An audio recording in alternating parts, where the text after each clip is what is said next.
어제 저녁 식탁에 혼자 앉아 밥을 먹는데 문득 이런 생각이 들었습니다.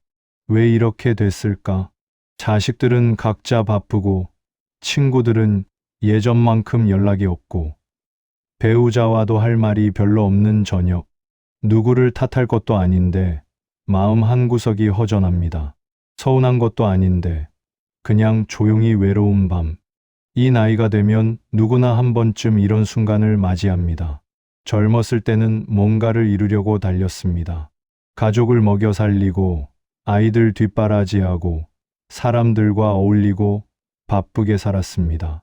그때는 시간이 없어서 이런 감정을 느낄 겨를도 없었죠. 그런데 이제는 다릅니다.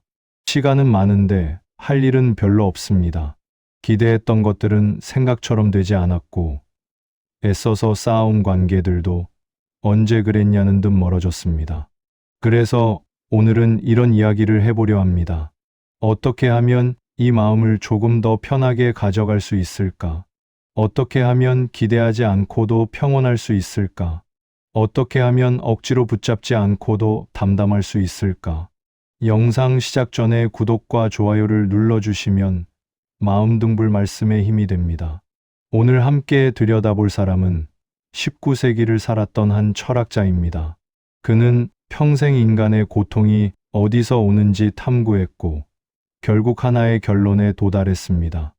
욕망을 내려놓을수록 고통은 줄어든다.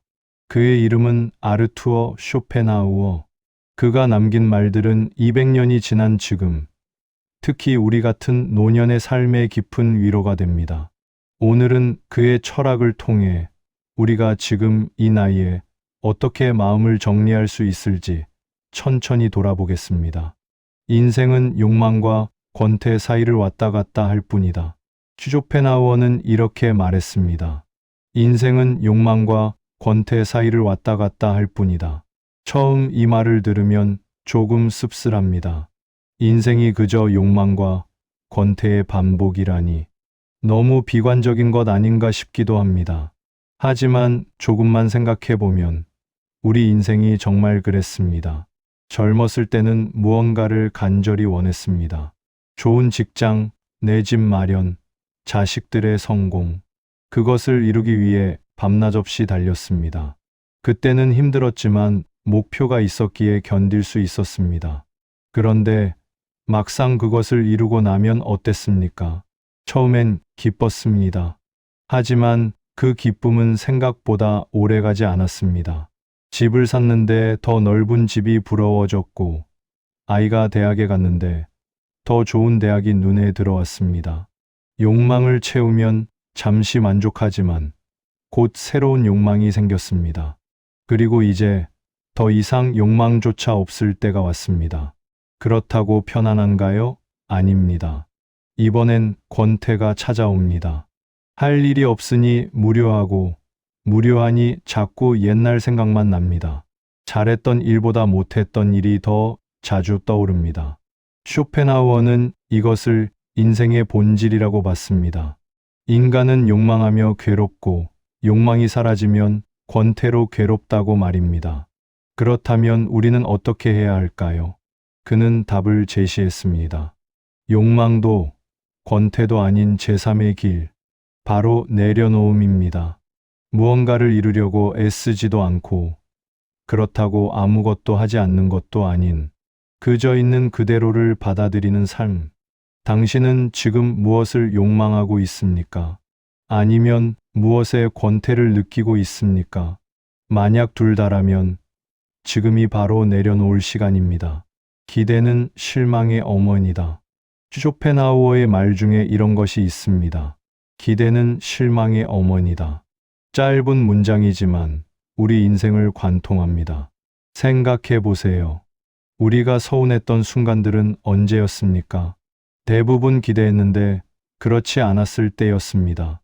자식이 명절에 올 줄 알았는데 일이 바쁘다며 못 온다고 했을 때, 손주가 할머니, 할아버지 생각을 할 줄 알았는데 전화 한 통 없을 때, 오랜 친구가 연락할 줄 알았는데 먼저 연락하지 않으면 소식이 없을 때, 이런 순간들이 우리를 외롭게 만듭니다.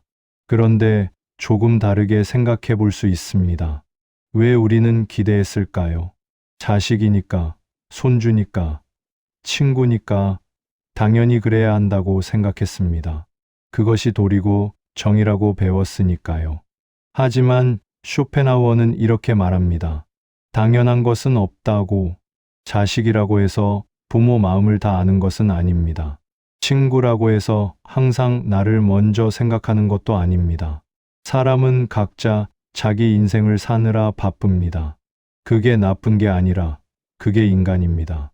기대를 내려놓는다는 것은 사람을 포기하는 게 아닙니다. 그저 이래야 한다는 생각을 놓는 겁니다. 자식이 연락하면 고맙고 안 하면 바쁜가 보다 생각하는 겁니다. 친구가 찾아주면 반갑고 안 찾아와도 각자 사정이 있겠거니 하는 겁니다. 이렇게 생각하니 마음이 조금 가벼워지지 않습니까? 물론 쉽지 않습니다. 평생을 기대하며 살았는데 이제 와서 기대하지 말라니 어렵습니다. 하지만 이것만은 분명합니다. 기대가 줄어들수록 실망도 줄어듭니다. 그리고 실망이 줄어들수록 평온이 찾아옵니다. 당신은 누구에게 무엇을 기대하고 있습니까? 행복은 고통이 없는 상태일 뿐이다. 우리는 평생 행복을 찾아 살았습니다. 좋은 직장을 구하면 행복할 줄 알았고, 결혼하면 행복할 줄 알았고, 아이를 낳으면 행복할 줄 알았습니다. 그런데 막상 그 순간들을 지나고 나니 행복은 그리 오래 머물지 않았습니다. 쇼펜하우어는 이렇게 말했습니다. 행복은 고통이 없는 상태일 뿐이다. 처음엔 이 말이 너무 차갑게 들립니다. 행복이 그저 고통이 없는 것뿐이라니 너무 소극적인 것 아닌가 싶습니다. 하지만 가만히 생각해 보면 그가 옳습니다. 우리가 진짜 행복했던 순간은 언제였습니까? 무언가 대단한 것을 얻었을 때보다 고통스러운 일이 끝났을 때가 아니었습니까? 아플 때는 건강이 얼마나 소중한지 몰랐습니다. 건강할 때는 당연했으니까요. 그런데 아프고 나서 다시 회복되었을 때, 그때 비로소 이게 행복이구나 느꼈습니다. 돈이 없어서 걱정할 때는 괴로웠습니다. 그런데 빚을 다 갚았을 때, 그 순간이 가장 홀가분했습니다. 무언가를 얻어서가 아니라 무거운 것이 사라져서 행복했습니다. 이것이 쇼펜하우어가 말하는 행복입니다. 크고 거창한 무언가가 아니라 고통이 없는 평온한 상태, 아프지 않고 걱정이 없고 마음이 편안한 것, 그것이 진짜 행복입니다. 그런데 우리는 평생 그 반대를 추구했습니다. 행복을 얻으려고 애썼습니다. 더 많이 가지면, 더 높이 올라가면 행복할 줄 알았습니다. 하지만 지금 이 나이가 되어 돌아보니 진짜 행복은 그게 아니었습니다. 아침에 눈을 떴을 때 몸이 아프지 않은 것, 저녁에 밥을 먹을 수 있는 것, 따뜻한 방에서 잠들 수 있는 것, 이런 것들이 진짜 행복이었습니다. 당신은 지금 무엇이 없어서 불행하다고 느낍니까? 아니면 지금 있는 것들로도 충분히 평온할 수 있다고 생각하십니까? 고독은 뛰어난 정신의 운명이다. 나이가 들면 자연스럽게 혼자 있는 시간이 많아집니다. 자식들은 독립했고, 친구들은 건강이 안 좋거나 멀리 떨어져 있고, 배우자마저 먼저 떠났다면 하루 종일 말 한마디 안 하는 날도 있습니다. 이럴 때 외롭습니다. 누군가와 함께 있고 싶습니다. 그런데 쇼펜하우어는 조금 다른 이야기를 합니다. 고독은 뛰어난 정신의 운명이다. 그는 혼자 있는 것을 불행으로 보지 않았습니다. 오히려 혼자 있을 수 있는 능력이야말로 성숙한 인간의 표시라고 생각했습니다. 왜 그랬을까요? 쇼펜하우어 자신이 평생 고독하게 살았던 사람이기 때문입니다. 그는 결혼하지 않았고 친구도 많지 않았습니다. 사람들과 어울리기보다 혼자 책을 읽고 사색하는 시간을 더 좋아했습니다. 처음엔 그것이 외로웠을 겁니다. 하지만 시간이 지나면서 그는 깨달았습니다. 혼자 있을 때 비로소 자기 자신과 마주할 수 있다는 것을, 다른 사람의 시선에서 벗어나 진짜 내 생각을 들여다볼 수 있다는 것을. 우리도 마찬가지입니다. 젊었을 때는 항상 누군가와 함께였습니다. 가족, 직장 동료, 친구들, 쉴 틈이 없었습니다. 그런데 그때는 정작 나 자신에 대해 생각할 시간이 없었습니다. 이제는 다릅니다. 혼자 있는 시간이 많습니다. 이것을 외로움으로만 받아들이지 말고 나를 돌아볼 기회로 삼을 수 있습니다. 내가 평생 어떻게 살았는지, 무엇이 소중했는지, 지금 내 마음이 어떤지 천천히 들여다볼 수 있습니다. 물론 사람과의 만남도 소중합니다. 하지만 억지로 사람을 만나려고 애쓰지 않아도 됩니다. 혼자 있어도 괜찮습니다. 고독은 불행이 아니라 나와 깊이 대화할 수 있는 시간입니다. 당신은 혼자 있을 때 무엇을 느낍니까? 외로움입니까? 아니면 평온함입니까? 젊은이는 세상에 속하고 노인은 자기 자신에게 속한다. 쇼펜하우어는 노년에 대해 이렇게 말했습니다. 젊은이는 세상에 속하고 노인은 자기 자신에게 속한다. 이 말이 참 마음에 와닿습니다. 젊었을 때는 세상이 우리를 필요로 했습니다. 회사는 우리 없이 돌아가지 않는 것 같았고, 가족은 우리 없이 살 수 없는 것 같았습니다. 그래서 쉴 틈 없이 바쁘게 살았습니다. 그런데 이제는 아닙니다. 회사는 우리가 떠난 뒤에도 잘 돌아가고, 자식들도 우리 없이 알아서 잘 삽니다. 우리가 꼭 필요한 곳이 점점 줄어듭니다. 처음엔 이것이 서운합니다. 나는 이제 필요 없는 사람인가 싶어서 마음이 쓸쓸합니다. 하지만 쇼펜하우어는 이것을 다르게 봅니다. 세상에 속하지 않아도 되는 것은 이제 진짜 나 자신에게 집중할 수 있다는 뜻입니다. 평생 남을 위해 살았습니다. 부모로서, 배우자로서, 직장인으로서 역할을 다했습니다. 그런데 정작 나 자신을 위해서는 무엇을 했습니까? 내가 진짜 좋아하는 것이 무엇인지, 내가 어떤 사람인지 생각해 본 적이 있습니까? 이제는 그럴 시간입니다. 더 이상 누군가의 기대에 맞춰 살지 않아도 됩니다.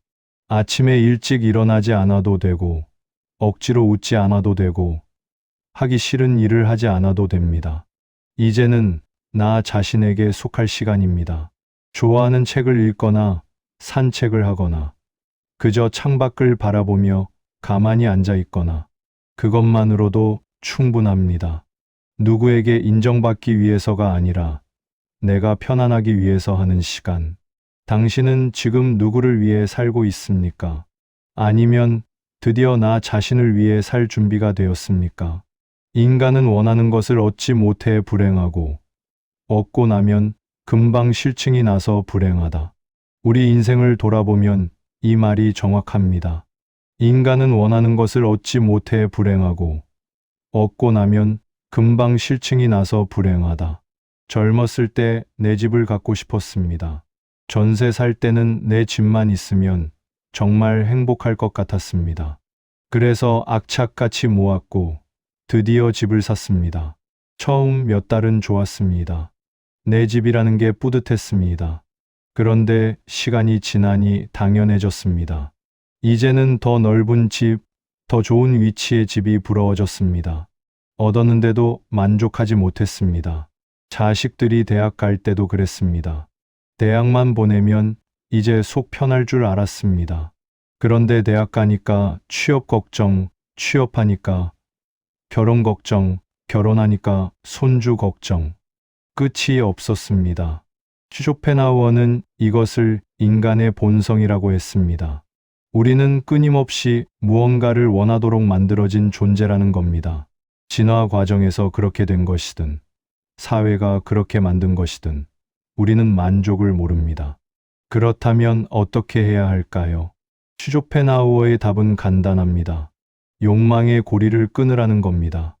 더 이상 이것만 있으면 이라는 생각을 하지 말라는 겁니다. 지금 있는 것으로 충분하다고 생각하는 연습을 하라고 합니다. 집이 작아도 괜찮습니다. 비 새지 않고 따뜻하고 잠잘 수 있으면 됩니다. 자식이 자주 연락 안 해도 괜찮습니다. 건강하게 자기 인생 사는 것만으로도 다행입니다. 이렇게 생각하는 것이 체념이 아닙니다. 오히려 지혜입니다. 끝없는 욕망의 사슬에서 벗어나는 유일한 방법입니다. 당신은 아직도 무언가를 더 원하고 있습니까? 아니면 지금 가진 것으로 충분하다고 느낍니까? 건강이 전부는 아니지만 건강을 잃으면 모든 것이 무의미하다. 쇼펜하우어는 건강의 중요성을 누구보다 강조했습니다. 건강이 전부는 아니지만 건강을 잃으면 모든 것이 무의미하다. 젊었을 때는 이 말을 실감하지 못했습니다.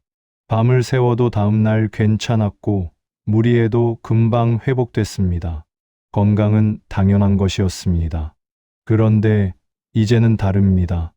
아침에 일어날 때 몸이 여기저기 아픕니다. 무릎이 시큰거리고 허리가 뻐근하고 소화도 예전 같지 않습니다. 병원 가는 횟수가 늘어나고 약 먹는 개수가 많아집니다.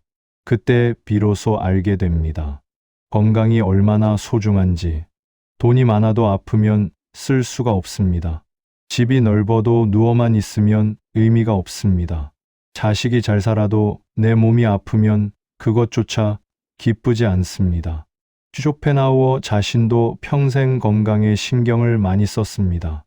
매일 산책을 했고 규칙적인 생활을 했습니다. 그는 건강이야말로 모든 행복의 기초라고 믿었습니다. 우리도 마찬가지입니다. 이제라도 건강을 챙겨야 합니다. 거창한 것이 아닙니다. 매일 조금씩 걷는 것, 과식하지 않는 것, 잠을 충분히 자는 것. 이런 작은 것들이 건강을 지킵니다.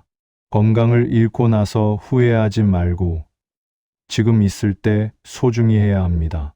당신은 오늘 당신의 몸을 위해 무엇을 했습니까? 사람은 자기가 가진 것으로 행복하지 않고 남과 비교해서 불행하다. 쇼펜하우어는 인간의 불행이 대부분 비교에서 온다고 했습니다. 사람은 자기가 가진 것으로 행복하지 않고 남과 비교해서 불행하다. 우리 세대는 특히 비교를 많이 하며 살았습니다. 누구는 좋은 대학 나왔는데 나는 못 나왔고, 누구는 승진했는데 나는 그대로고, 누구 자식은 의사인데 내 자식은 평범하고, 평생 이런 비교 속에서 살았습니다. 그런데 나이가 들어서도 이 비교는 계속됩니다. 누구는 손주가 셋인데 나는 아직 하나도 없고, 누구는 자식이 효자인데 우리 애는 연락도 잘 안 하고, 누구는 해외여행 다니는데 나는 집에만 있고. 이런 생각을 하면 할수록 마음이 초라해집니다. 쇼펜하우어는 이것이 인간의 가장 큰 어리석음이라고 했습니다. 남의 인생과 내 인생은 완전히 다른데 굳이 비교할 이유가 없다는 겁니다. 남이 손주가 많으면 뭐 합니까? 그 사람은 그 사람 고민이 있습니다. 자식이 효자라고 해도 그 사람도 나름의 외로움이 있습니다. 모든 사람은 각자의 삶에서 각자의 어려움을 겪습니다. 내가 가진 것에 집중해야 합니다. 작아도 내 것이 있습니다. 건강이 완벽하지 않아도 아직 걸을 수 있고, 자식이 자주 연락 안 해도 가끔 목소리를 들을 수 있고, 돈이 많지 않아도 밥은 먹고 살 수 있습니다. 이것만으로도 충분합니다. 남과 비교하는 순간 우리는 불행해집니다. 비교를 멈추는 순간 평온이 찾아옵니다. 당신은 지금 누구와 자신을 비교하고 있습니까? 그리고 그 비교가 당신을 행복하게 만들고 있습니까? 우리는 인생의 절반을 후회하며 나머지 절반을 걱정하며 보낸다. 이 말을 듣는 순간 뜨끔합니다. 우리는 인생의 절반을 후회하며 나머지 절반을 걱정하며 보낸다. 정말 그렇습니다. 과거를 돌아보면 후회가 많습니다. 그때 그렇게 하지 말걸. 그때 이렇게 할걸. 그 사람한테 그런 말 하지 말걸. 돌이킬 수 없는 것들을 붙잡고 괴로워합니다. 미래를 생각하면 걱정이 많습니다. 건강이 더 나빠지면 어쩌나, 돈이 떨어지면 어쩌나, 혼자 남으면 어쩌나, 아직 오지도 않은 일을 미리 걱정하며 불안해합니다. 그러면 정작 현재는 어떻게 됩니까? 현재는 사라집니다. 과거 후회와 미래 걱정 사이에서 지금 이 순간을 놓쳐버립니다. 쇼펜하우어는 이것을 인간의 비극이라고 봤습니다. 과거는 이미 지나갔고 미래는 아직 오지 않았는데 우리는 그것에만 매달립니다. 정작 우리가 살 수 있는 것은 현재뿐인데 말입니다. 지금 이 순간을 보십시오. 지금 당신은 아프지 않습니까? 배고프지 않습니까? 추위에 떨고 있지 않습니까? 만약 그렇지 않다면 지금 이 순간은 괜찮습니다. 과거에 실수한 것은 이미 지나간 일입니다. 바꿀 수 없습니다. 미래에 일어날 일은 아직 모릅니다. 걱정한다고 달라지지 않습니다. 그렇다면 우리가 할 수 있는 것은 하나뿐입니다.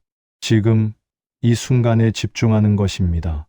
지금 내 앞에 있는 밥을 천천히 먹고, 지금 창밖의 하늘을 바라보고, 지금 내 곁에 있는 사람과 이야기하는 것, 그것이 진짜 사는 겁니다. 당신은 지금 무엇을 후회하고 무엇을 걱정하고 있습니까? 그리고 지금 이 순간은 어떻습니까? 나이가 들면 할 수 있는 일이 점점 줄어듭니다. 젊었을 때처럼 무거운 것을 들 수 없고, 멀리 여행을 갈 수도 없고, 밤늦게까지 깨어 있을 수도 없습니다. 이것이 때로는 서글픕니다. 하지만 쇼펜하우어는 이렇게 말합니다. 지혜로운 사람은 가능한 것을 추구하지, 원하는 것을 추구하지 않는다. 이 말의 의미는 명확합니다.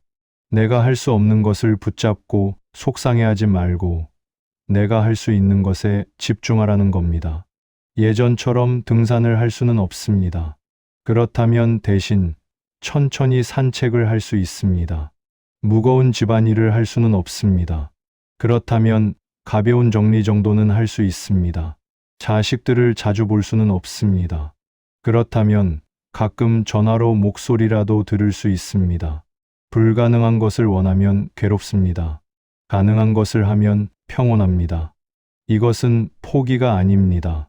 현실을 받아들이는 겁니다. 나이가 들었다는 것을 인정하는 겁니다. 그리고 그 안에서 내가 할 수 있는 것을 찾는 겁니다. 쇼펜하우어는 평생 이런 태도로 살았습니다. 그는 대중적인 철학자가 되고 싶었지만 생전에는 인정받지 못했습니다. 하지만 그는 좌절하지 않고 자기가 할 수 있는 것, 즉 글을 쓰는 것에 집중했습니다. 그 결과 그의 책은 그가 죽은 뒤 수백 년이 지난 지금까지 읽히고 있습니다. 우리도 마찬가지입니다. 젊었을 때처럼 살 수는 없습니다. 하지만 지금 이 나이에 할 수 있는 것이 분명히 있습니다. 그것을 찾고 그것을 하면 됩니다. 당신은 지금 무엇을 할 수 있습니까? 타인의 의견은 우리를 불행하게 만드는 가장 큰 원인이다. 평생 우리는 남의 시선을 의식하며 살았습니다. 부모님 기대에 맞춰 살았고, 배우자의 눈치를 받고, 직장에서 상사의 평가를 신경 썼고, 동네에서 사람들이 뭐라고 할까 걱정했습니다. 쇼펜하우어는 이렇게 말했습니다. 타인의 의견은 우리를 불행하게 만드는 가장 큰 원인이다. 생각해보면 정말 그렇습니다. 자식이 원하는 대로 살지 못하면 속상했습니다. 사람들이 우리 집을 어떻게 볼까 신경 썼습니다. 손주가 다른 집 손주만큼 똑똑하지 않으면 창피했습니다. 모두 남의 시선 때문이었습니다. 그런데 이제 이 나이가 되니 깨닫게 됩니다. 남들은 사실 우리에게 그렇게 관심이 없었다는 것을, 우리가 생각하는 것만큼 우리를 신경 쓰지 않았다는 것을. 사람들은 각자 자기 인생 사느라 바쁩니다. 우리 집 사정을 굳이 알려고 하지 않습니다. 우리 손주가 어떤지도 크게 중요하지 않습니다. 그렇다면 왜 우리는 평생 그것을 신경 썼을까요? 쇼펜하우어는 이것이 인간의 허영심 때문이라고 했습니다. 남에게 잘 보이고 싶은 욕망, 인정받고 싶은 욕망, 그것이 우리를 괴롭게 만들었습니다. 이제는 내려놓을 때입니다. 남이 뭐라고 하든 상관없습니다. 내가 편하면 됩니다. 자식이 잘 살지 못해도 괜찮습니다. 그게 그의 인생입니다. 우리 집이 남들만큼 화려하지 않아도 괜찮습니다. 우리는 여기서 편안하게 살면 됩니다. 타인의 의견에서 자유로워지는 순간, 진짜 자유가 찾아옵니다. 당신은 아직도 누군가의 시선을 의식하고 있습니까? 삶의 의미는 삶 자체에 있다. 사람들은 종종 묻습니다. 인생의 의미가 뭐야? 특히 나이가 들면 이런 질문이 더 자주 떠오릅니다. 이렇게 살다가 죽는 게 무슨 의미가 있나 싶어집니다. 쇼펜하우어는 이렇게 답했습니다. 삶의 의미는 삶 자체에 있다. 처음엔 이 말이 무슨 뜻인지 잘 모르겠습니다. 삶의 의미가 삶 자체에 있다니 너무 당연한 소리 아닌가 싶습니다. 하지만 곰곰이 생각해보면 이것이 정답입니다. 우리는 평생 삶의 의미를 밖에서 찾았습니다. 좋은 직장을 구하면 의미가 있을 줄 알았고, 돈을 많이 벌면 의미가 있을 줄 알았고, 자식이 성공하면 의미가 있을 줄 알았습니다. 그런데 막상 그것들을 이루고 나니 의미를 느끼지 못했습니다. 왜일까요? 의미는 밖에 있지 않기 때문입니다. 의미는 삶 그 자체에 있습니다. 아침에 눈을 뜨고 밥을 먹고 하늘을 보고 누군가와 이야기하고 잠드는 것. 이 평범한 일상 속에 의미가 있습니다. 거창한 성취가 아니라 그저 살아있다는 것 자체가 의미입니다. 쇼펜하우어는 이것을 깨달았기에 평온할 수 있었습니다. 대중적인 성공을 거두지 못해도 괜찮았습니다. 그는 그저 자기가 하고 싶은 사색을 하고 글을 쓰고 산책을 하며 살았습니다. 그것만으로 충분했습니다. 우리도 마찬가지입니다. 대단한 것을 이루지 않아도 괜찮습니다. 그저 오늘 하루를 평온하게 사는 것만으로도 의미가 있습니다. 당신의 삶은 이미 의미가 있습니다. 13점. 인생에서 가장 현명한 태도는 세상을 경멸하면서도 세상과 타협하는 것이다. 이 말은 조금 아이러니하게 들립니다. 인생에서 가장 현명한 태도는 세상을 경멸하면서도 세상과 타협하는 것이다. 세상을 경멸하면서 타협하라니 모순 아닙니까? 하지만 쇼펜하우어는 이것이 현실을 살아가는 지혜라고 봤습니다. 세상은 완벽하지 않습니다. 불공평하고 부조리하고 때로는 잔인합니다. 좋은 사람이 고생하고 나쁜 사람이 잘 사는 것처럼 보일 때도 있습니다. 이것을 보며 분노할 수도 있습니다. 세상에 맞서 싸울 수도 있습니다. 하지만 그렇게 하면 우리만 지칩니다. 쇼펜하우어는 세상을 바꿀 수 없다면 그것을 인정하고 그 안에서 살아가는 법을 배우라고 합니다. 세상이 불공평하다는 것을 알면서도 그 안에서 내 평온을 지키라고 합니다. 이것은 굴복이 아닙니다. 지혜입니다. 나이가 들면 이것을 자연스럽게 배우게 됩니다. 세상이 내 뜻대로 되지 않는다는 것을, 사람들이 내가 원하는 대로 행동하지 않는다는 것, 억울한 일도 많고 화나는 일도 많다는 것. 하지만 그것에 일일이 반응하면 내 마음만 상합니다. 그래서 우리는 적당히 거리를 둡니다. 세상을 진지하게 받아들이지 않습니다. 자식이 섭섭하게 해도 원래 그런 거지 하고 넘깁니다. 사람들이 실망시켜도 뭐 어때 하고 웃습니다. 이렇게 사는 것이 세상과 타협하는 겁니다. 세상을 경멸하되 거기에 휘둘리지 않는 것. 그것이 노년의 지혜입니다. 당신은 세상의 부조리에 얼마나 마음 상하고 있습니까? 14점. 우리가 잃어버린 것은 우리가 가진 것보다 항상 더 좋아 보인다. 쇼펜하우어는 인간 심리의 이상한 점을 지적했습니다. 우리가 잃어버린 것은 우리가 가진 것보다 항상 더 좋아 보인다. 이것도 정말 그렇습니다. 젊었을 때는 몰랐습니다. 건강이 당연했고, 시간이 많았고, 가능성이 무한했습니다. 그때는 그게 얼마나 소중한지 몰랐습니다. 그런데 이제는 그것들이 없습니다. 건강을 잃으니 예전이 그리워집니다. 시간이 별로 없으니 지나간 날들이 아깝습니다. 가능성이 줄어드니 젊은 날이 찬란해 보입니다. 그래서 우리는 자꾸 과거를 돌아봅니다. 그때가 좋았지 하며 회상합니다. 하지만 쇼펜하우어는 이것이 착각이라고 했습니다. 그때도 힘들었습니다. 그때도 고민이 많았습니다. 그때도 불행하다고 느꼈습니다. 다만 시간이 지나면서 힘든 기억은 사라지고 좋았던 기억만 남아서 미화되는 겁니다. 과거가 정말 지금보다 나았을까요? 아닙니다. 그때는 그때의 어려움이 있었습니다. 돈이 없어서 걱정했고, 자식 키우느라 잠을 못 잤고, 직장에서 스트레스 받았습니다. 지금은 지금의 어려움이 있습니다. 하지만 지금도 나쁘지 않습니다. 지금은 적어도 생존 걱정은 없습니다. 자식 걱정도 예전보다 덜합니다. 시간은 넉넉합니다. 과거를 그리워하는 대신 지금을 보십시오. 지금도 괜찮습니다. 지금도 살만합니다. 당신은 언제를 가장 그리워하고 있습니까? 그리고 그때가 정말 지금보다 나았습니까? 15점.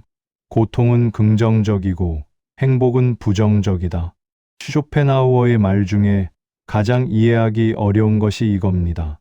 고통은 긍정적이고 행복은 부정적이다. 무슨 뜻일까요? 고통이 긍정적이고 행복이 부정적이라니 거꾸로 말한 것 같습니다. 하지만 그의 설명을 들으면 이해가 됩니다. 고통은 명확하게 느껴집니다. 배가 고프면 배고픔을 확실히 느낍니다. 몸이 아프면 아픔을 분명히 느낍니다. 외로우면 외로움이 확실히 다가옵니다. 그런데 행복은 그렇지 않습니다.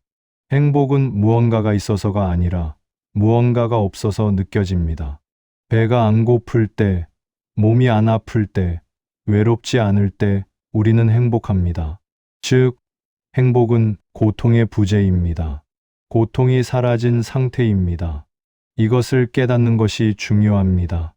우리는 평생 행복을 얻으려고 애썼습니다. 무언가를 더 가지면, 무언가를 이루면 행복할 줄 알았습니다. 하지만 진짜 행복은 그게 아니었습니다. 진짜 행복은 고통을 줄이는 것이었습니다. 배고픔을 해결하고, 건강을 지키고, 외로움을 달래는 것. 이렇게 하나씩 고통을 줄여가는 것이 행복으로 가는 길이었습니다. 이제 우리는 이것을 알았습니다. 더 이상 무언가를 얻으려고 애쓰지 않아도 됩니다. 지금 있는 고통을 줄이는 것만으로도 충분히 평온해질 수 있습니다. 당신을 괴롭히는 고통은 무엇입니까? 그리고 그것을 줄일 방법은 무엇입니까? 16점. 나이가 들수록 시간은 빨리 간다. 누구나 이것을 느낍니다. 나이가 들수록 시간은 빨리 간다. 어렸을 때는 하루가 길었습니다. 여름방학은 끝이 없을 것 같았고, 한 해가 정말 길었습니다. 그런데 이제는 다릅니다. 하루가 금방 지나갑니다. 한 달이 눈 깜짝할 새에 지나갑니다. 명절이 어제 같은데 벌써 또 명절입니다. 쇼펜하우어는 이것을 이렇게 설명했습니다. 어렸을 때는 모든 것이 새로웠습니다. 매일 새로운 경험을 했고, 새로운 것을 배웠고, 새로운 사람을 만났습니다. 그래서 기억에 많이 남았고, 시간이 길게 느껴졌습니다. 그런데 나이가 들면 새로운 것이 없습니다. 매일 같은 일상이 반복됩니다. 같은 길을 걷고, 같은 사람을 만나고, 같은 생각을 합니다. 그러니 기억에 남는 것이 별로 없고, 시간이 빨리 지나가는 것처럼 느껴집니다. 그렇다면 어떻게 해야 할까요? 쇼펜하우어는 새로움을 찾으라고 하지 않았습니다. 오히려 반대로 평범한 일상에서 의미를 찾으라고 했습니다. 매일 똑같은 산책이라도 오늘의 하늘은 어제와 다릅니다. 매일 똑같은 밥이라도 오늘의 맛은 다르게 느껴질 수 있습니다. 천천히 살라는 겁니다. 급하게 살지 말고 한순간 한순간을 음미하며 살라는 겁니다. 그러면 시간이 조금 더 천천히 가는 것처럼 느껴집니다. 당신은 오늘 하루를 얼마나 천천히 살았습니까? 17점. 친구는 적을수록 좋다. 쇼펜하우어는 인간관계에 대해서도 독특한 생각을 가지고 있었습니다. 친구는 적을수록 좋다. 젊었을 때는 친구가 많은 게 좋다고 생각했습니다. 사람이 많으면 든든하고 외롭지 않을 것 같았습니다. 그런데 이제 와서 돌아보니 진짜 친구는 많지 않았습니다. 어려울 때 찾아준 사람, 힘들 때 위로해준 사람, 아무 말 없이 옆에 있어준 사람, 그런 사람은 손에 꼽을 정도였습니다. 나머지는 그저 아는 사람이었습니다.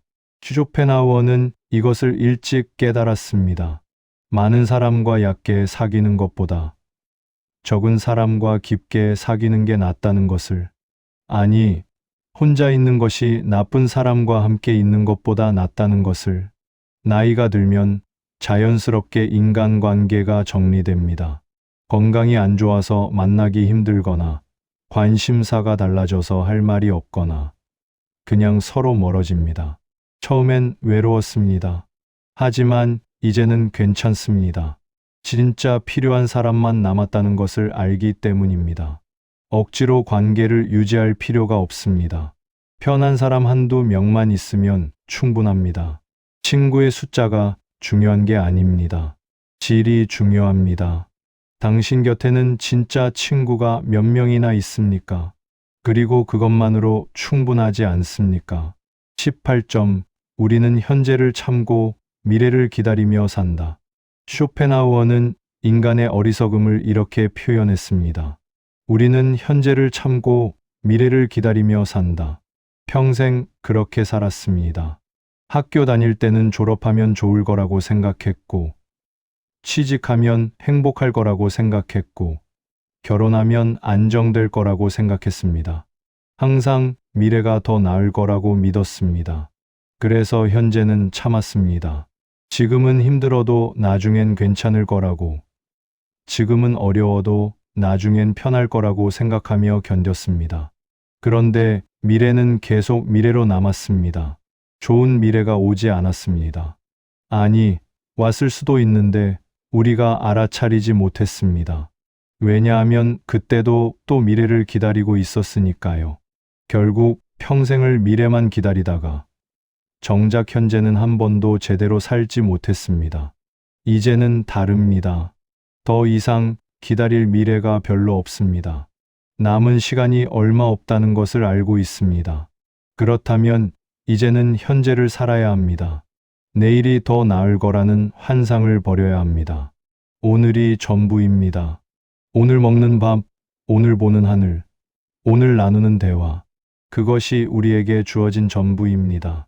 쇼펜하우어는 이것을 깨달았을 때 비로소 평온해졌다고 했습니다. 미래를 기다리지 않고, 과거를 후회하지 않고, 그저 지금 이 순간을 사는 것, 그것이 유일한 삶의 방식입니다. 당신은 아직도 무엇을 기다리고 있습니까? 아니면 지금 이 순간을 살 준비가 되었습니까? 19점. 모든 진리는 세 단계를 거친다. 쇼펜하우어는 진리가 받아들여지는 과정을 이렇게 설명했습니다. 모든 진리는 세 단계를 거친다. 첫째, 조롱당한다. 둘째, 격렬히 반대된다. 셋째, 자명한 것으로 받아들여진다. 그의 철학이 딱 그랬습니다. 처음 책을 냈을 때 아무도 관심을 주지 않았습니다. 철학계에서는 그를 비관주의자라고 조롱했습니다. 사람들은 그의 생각이 너무 어둡다고, 너무 부정적이라고 비난했습니다. 하지만 그는 포기하지 않았습니다. 계속 글을 썼고 계속 생각을 정리했습니다. 그리고 그가 죽고 난 뒤 사람들은 그의 말이 옳았다는 것을 깨달았습니다. 이제 그의 철학은 당연한 것으로 받아들여집니다. 우리 인생도 그렇습니다. 젊었을 때는 나름대로 옳다고 생각한 것들이 있었습니다. 하지만 주변 사람들은 이해하지 못했습니다. 때로는 비난받았습니다. 그래서 우리는 포기했습니다. 내가 틀렸나 보다 생각했습니다. 하지만 시간이 지나고 나니 내가 옳았던 것도 많았습니다. 쇼펜하우어가 우리에게 주는 교훈은 이겁니다. 당신이 옳다고 믿었던 것을 지키십시오. 남들이 뭐라고 해도 시간이 지나면 그것이 옳았다는 것이 증명될 수 있습니다. 그리고 이제 이 나이가 되어서야 깨닫는 진리들도 있습니다. 젊었을 때는 몰랐던 것들, 내려놓는 것이 얼마나 평온을 주는지, 기대하지 않는 것이 얼마나 자유로운지, 혼자 있는 것이 얼마나 소중한지, 이것들은 살아봐야 아는 것들입니다. 당신이 지금 깨닫고 있는 진리는 무엇입니까? 20점. 인간은 자기가 원하는 대로 할 수 없고, 원하는 것조차 선택할 수 없다. 쇼펜하우어의 철학 중 가장 어려운 부분이 이겁니다. 인간은 자기가 원하는 대로 할 수 없고, 원하는 것조차 선택할 수 없다. 이 말은 자유의지에 대한 이야기입니다. 우리는 평생 스스로 선택하며 살았다고 생각합니다. 내가 이 일을 선택했고, 내가 이 사람을 선택했고, 내가 이렇게 살기로 선택했다고 믿습니다. 하지만 쇼펜하우어는 그것이 착각이라고 했습니다. 우리가 원하는 것은 우리가 정한 것이 아닙니다. 타고난 성격, 자란 환경, 경험한 일들이 우리의 욕망을 만들었습니다. 예를 들어 당신이 자식을 사랑하는 것은 당신이 선택한 게 아닙니다. 부모라면 당연히 자식을 사랑하도록 만들어진 겁니다. 당신이 건강을 원하는 것도 선택이 아닙니다. 생명체라면 당연히 건강을 원하게 되어 있습니다. 그렇다면 우리는 어떻게 해야 할까요? 쇼펜하우어는 이것을 받아들이라고 합니다. 우리가 모든 것을 통제할 수 없다는 것을 인정하라고 합니다. 이것이 왜 중요할까요? 많은 후회가 여기서 옵니다. 내가 왜 그랬을까? 내가 왜 그런 선택을 했을까 하며 자책합니다. 하지만 그때 당신은 그럴 수밖에 없었습니다. 그때의 당신, 그때의 상황, 그때의 감정, 모든 것이 그 선택으로 이끌었습니다. 그러니 자책하지 마십시오. 당신은 당신이 할 수 있는 최선을 다했습니다. 비록 결과가 좋지 않았어도 그것은 당신의 잘못이 아닙니다. 이렇게 생각하면 마음이 조금 가벼워집니다. 당신은 무엇을 후회하고 있습니까? 그리고 그것이 정말 당신의 잘못이었습니까? 21점. 명성은 멀리서는 빛나지만 가까이서 보면 아무것도 아니다. 쇼펜하우어는 명성에 대해 신랄하게 말했습니다. 명성은 멀리서는 빛나지만 가까이서 보면 아무것도 아니다. 젊었을 때 우리도 인정받고 싶었습니다. 직장에서 승진하고 싶었고, 사람들에게 존경받고 싶었고, 무언가 이름을 남기고 싶었습니다. 그래서 열심히 살았습니다. 그런데 막상 어느 정도 이루고 나니 어땠습니까? 생각만큼 대단하지 않았습니다. 사람들의 인정도 잠시였고, 명예도 오래가지 않았습니다. 그리고 이제 나이가 들어 은퇴하고 나니 그 모든 것이 사라졌습니다. 예전에 부장이었든 사장이었든 이제는 그냥 동네 할아버지입니다. 예전에 무슨 일을 했든 무슨 상을 받았든 이제는 아무도 관심 없습니다. 처음엔 허무했습니다. 평생 쌓아온 것이 한순간에 무너지는 것 같았습니다. 하지만 쇼펜하우어는 이것이 오히려 자유라고 했습니다. 명성의 짐에서 벗어났다는 것이라고 했습니다. 더 이상 남에게 보여주기 위해 살지 않아도 됩니다. 더 이상 체면을 유지하려고 애쓰지 않아도 됩니다. 그냥 나로 살면 됩니다. 이름 모를 할아버지, 할머니로 살면 됩니다. 그게 더 편합니다. 당신은 아직도 무언가 증명하려고 애쓰고 있습니까? 22점. 우리의 행복과 불행은 우리에게 일어나는 일보다 우리가 그것을 어떻게 받아들이느냐에 달려 있다. 같은 일을 겪어도 사람마다 반응이 다릅니다. 쇼펜하우어는 이렇게 말했습니다. 우리의 행복과 불행은 우리에게 일어나는 일보다 우리가 그것을 어떻게 받아들이느냐에 달려 있다. 두 사람이 같은 병원에 입원했다고 생각해 보십시오. 한 사람은 왜 하필 나한테 이런 일이 하며 분노합니다. 세상을 원망하고 운명을 저주하고 하루 종일 화가 나 있습니다. 다른 사람은 이제라도 발견돼서 다행이야 하며 담담합니다. 치료에 집중하고 회복을 위해 노력하고 가족에게 감사합니다. 같은 상황인데 완전히 다른 마음입니다. 우리 인생도 그렇습니다. 자식이 자주 연락 안 하는 것을 섭섭하게 받아들일 수도 있고 바쁘겠지 하고 이해할 수도 있습니다. 건강이 예전 같지 않은 것을 비관할 수도 있고 이 나이면 그럴 수 있지 하고 받아들일 수도 있습니다. 상황은 바뀌지 않습니다. 하지만 내 마음은 바뀔 수 있습니다. 쇼펜하우어는 이것을 강조했습니다. 외부 상황을 바꾸려고 애쓰지 말고 내부 태도를 바꾸라고 했습니다. 그것이 훨씬 쉽고 훨씬 효과적입니다. 자식을 바꿀 수는 없지만 자식에 대한 내 기대를 바꿀 수 있습니다. 나이 드는 것을 막을 수는 없지만 나이 드는 것에 대한 내 생각을 바꿀 수 있습니다. 그러면 같은 상황에서도 평온할 수 있습니다. 당신은 지금 어떤 상황을 받아들이지 못하고 있습니까? 그리고 그것을 어떻게 다르게 받아들일 수 있을까요? 23점. 읽은 것을 모두 기억하는 사람은 먹은 것을 모두 기억하는 사람과 같다. 쇼펜하우어는 독서에 대해서도 특별한 생각을 가지고 있었습니다. 읽은 것을 모두 기억하는 사람은 먹은 것을 모두 기억하는 사람과 같다. 이 말이 재미있습니다.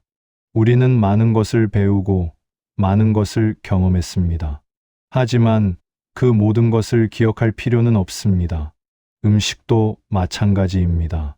우리가 먹은 음식은 소화되어 영양분만 남습니다. 어제 점심에 뭘 먹었는지 기억 안 나도 괜찮습니다. 중요한 것은 그것이 몸에 영향이 되었다는 것입니다. 인생 경험도 그렇습니다. 우리가 살아온 모든 순간을 기억할 필요는 없습니다. 중요한 것은 그 경험들이 우리를 성장시켰다는 것입니다. 나이가 들면 기억력이 떨어집니다. 어제 일도 잘 기억 안 나고, 사람 이름도 잘 생각 안 나고, 방금 뭐 하려고 했는지도 까먹습니다. 처음엔 이것이 두렵습니다. 치매 오는 거 아닌가 걱정됩니다. 하지만 쇼펜하우어식으로 생각하면 이것은 자연스러운 겁니다. 기억할 필요 없는 것들을 몸이 알아서 버리는 겁니다. 중요한 것은 남아 있습니다. 사랑했던 사람들, 소중했던 순간들, 배운 교훈들. 그것들은 비록 명확하게 기억나지 않아도 우리 안에 남아 있습니다. 그것만으로 충분합니다. 당신은 무엇을 기억하고 있습니까? 그리고 그 기억이 당신에게 어떤 영향을 주었습니까? 24점. 삶은 고통이다. 하지만 고통을 아는 것이 지혜의 시작이다. 쇼펜하우어 철학의 핵심이 이겁니다. 삶은 고통이다. 하지만 고통을 아는 것이 지혜의 시작이다. 이 말을 처음 들으면 너무 비관적으로 들립니다. 삶이 고통이라니. 하지만 우리는 이제 압니다. 그의 말이 틀리지 않았다는 것을. 살면서 고통 없는 순간이 있었습니까? 항상 무언가 걱정이 있었고, 무언가 아팠고, 무언가 부족했습니다. 젊었을 때는 가난이 괴로웠고, 중년에는 책임이 무거웠고, 노년에는 외로움이 힘듭니다. 고통은 끝나지 않습니다. 하지만 쇼펜하우어는 이것을 인정하는 것이 오히려 지혜라고 했습니다. 삶이 고통이라는 것을 받아들이면 더 이상 왜 나만 힘들어라고 생각하지 않게 됩니다. 모두가 힘들다는 것을 알기 때문입니다. 옆집 사람도 힘들고 잘 사는 것처럼 보이는 사람도 힘들고 젊은 사람도 힘듭니다. 고통은 삶의 일부입니다. 이것을 알면 조금 위로가 됩니다. 내가 특별히 불행한 게 아니라 이것이 인생이구나 하고 받아들이게 됩니다. 그리고 고통을 피하려고 애쓰지 않고 고통과 함께 사는 법을 배우게 됩니다. 아프면 아픈 대로, 외로우면 외로운 대로, 걱정되면 걱정되는 대로 그것을 받아들이고 살아가는 겁니다. 이것이 쇼펜하우어가 말하는 지혜입니다. 당신은 어떤 고통을 안고 살고 있습니까? 그리고 그것을 받아들일 준비가 되었습니까? 25점. 우리가 가장 행복한 순간은 아무것도 원하지 않는 순간이다. 쇼펜하우어의 결론은 이것이었습니다. 우리가 가장 행복한 순간은 아무것도 원하지 않는 순간이다. 평생을 살면서 우리는 계속 무언가를 원했습니다. 돈을 원했고, 명예를 원했고, 사랑을 원했고, 건강을 원했습니다. 끊임없이 욕망했고, 끊임없이 추구했습니다. 그런데 진짜 평온했던 순간을 떠올려 보십시오. 언제였습니까? 아마도 아무것도 하지 않고 그저 가만히 앉아 있던 순간일 겁니다. 창밖을 바라보며 멍하니 있던 순간, 산책하며 아무 생각 없이 걷던 순간, 따뜻한 차를 마시며 고요히 앉아 있던 순간, 그때는 아무것도 원하지 않았습니다. 더 많은 돈도, 더 높은 지위도, 더 큰 집도 원하지 않았습니다. 그냥 그 순간이 좋았습니다. 쇼펜하우어는 이것이 진짜 행복이라고 했습니다. 무언가를 얻어서 느끼는 기쁨은 오래가지 않습니다. 하지만 아무것도 원하지 않을 때 느끼는 평온은 깊고 지속됩니다. 이제 우리는 그것을 알 나이가 되었습니다. 더 이상 많은 것을 원하지 않아도 됩니다. 지금 있는 것으로 충분합니다. 아니, 지금 있는 것도 필요 없을 수 있습니다. 그냥 숨 쉬고 살아있고 이 순간을 느끼는 것, 그것만으로도 충분히 평온할 수 있습니다. 당신은 지금 무엇을 원하고 있습니까? 그리고 그것을 내려놓으면 어떤 느낌일까요? 오늘 우리는 쇼펜하우어라는 철학자와 함께 내려놓는 법에 대해 생각해 봤습니다. 그의 말들을 들으며 어떤 생각이 드셨습니까? 어쩌면 너무 어둡게 느껴졌을 수도 있습니다. 삶이 고통이라니, 욕망을 버리라니, 기대하지 말라니. 처음엔 받아들이기 힘든 이야기들이었을 겁니다. 하지만 가만히 생각해 보면 그의 말이 틀리지 않았습니다. 우리가 평생 괴로웠던 이유는 무언가를 계속 원했기 때문이고, 계속 기대했기 때문이고, 계속 붙잡으려 했기 때문입니다. 이제는 내려놓을 때입니다. 자식에 대한 기대, 타인의 시선, 이루지 못한 꿈, 돌이킬 수 없는 과거, 오지 않을 미래, 이 모든 것을 조금씩 내려놓을 때입니다. 그렇다고 모든 것을 포기하라는 뜻은 아닙니다. 사랑하는 사람들은 계속 사랑하고, 소중한 것들은 계속 아끼고, 할 수 있는 일들은 계속하십시오. 다만, 집착하지 마십시오. 억지로 붙잡지 마십시오. 흘러가는 대로 두십시오. 쇼펜하우어는 평생 고독하게 살았지만 불행하지 않았습니다. 대중적인 성공을 거두지 못했지만 절망하지 않았습니다. 왜냐하면 그는 이미 내려놓았기 때문입니다. 세상의 인정, 타인의 사랑, 물질적 성취, 이 모든 것에서 자유로워졌을 때 그는 비로소 평온을 얻었습니다. 우리도 그럴 수 있습니다. 지금 이 나이여서 더 의미가 있습니다. 젊었을 때는 내려놓기 어려웠습니다. 아직 할 일이 많았고, 이루고 싶은 것이 많았고, 책임져야 할 것이 많았습니다. 하지만 이제는 다릅니다. 대부분의 책임은 끝났고, 이룰 것은 이미 이뤘거나 이루지 못했고, 남은 시간이 명확해졌습니다. 이제야 비로소 진짜 내려놓을 수 있습니다. 그리고 내려놓을 때 비로소 가벼워집니다. 아침에 눈 뜰 때 마음이 편안합니다. 자식 생각을 해도 담담합니다. 혼자 있어도 외롭지 않습니다. 아픈 몸도 받아들여집니다. 이것이 쇼펜하우어가 우리에게 선물하는 평온입니다. 오늘 이야기를 들으며 단 하나만 기억하신다면 이것이면 좋겠습니다. 욕망을 내려놓을수록 고통은 줄어든다. 간단한 문장이지만 평생을 살아야 이해할 수 있는 진리입니다. 당신은 지금 무엇을 내려놓을 준비가 되었습니까? 그리고 내려놓은 뒤 어떤 평온이 찾아올까요? 오늘 하루 조금만 더 가볍게 사시길 바랍니다. 억지로 웃지 않아도 되고, 억지로 노력하지 않아도 되고, 억지로 괜찮은 척하지 않아도 됩니다. 그냥 있는 그대로 지금 이 순간을 살아가시길 바랍니다. 그것만으로도 충분합니다. 오늘도 수고 많으셨습니다.